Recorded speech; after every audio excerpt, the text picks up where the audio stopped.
Today, we're going to install a GE tankless electric water heater.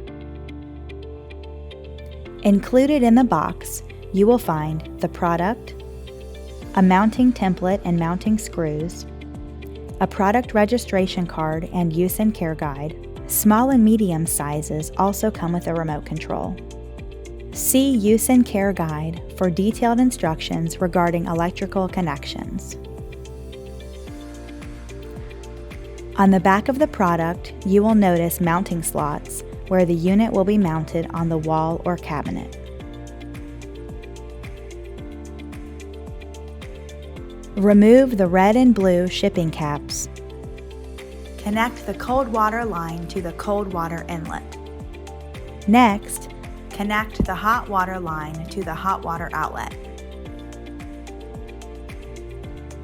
You may now open the shutoff valve to allow water flow to the water heater. Check for any leaks at plumbing connections. Turn the hot water faucet on to allow the water heater to purge air from the water lines. Scan the QR code on the product registration card or on the product to register your tankless water heater. You may now plug in your GE tankless water heater. Easily adjust the temperature with the digital control on the front panel or with the remote control. You have now completed installation of a GE tankless electric water heater.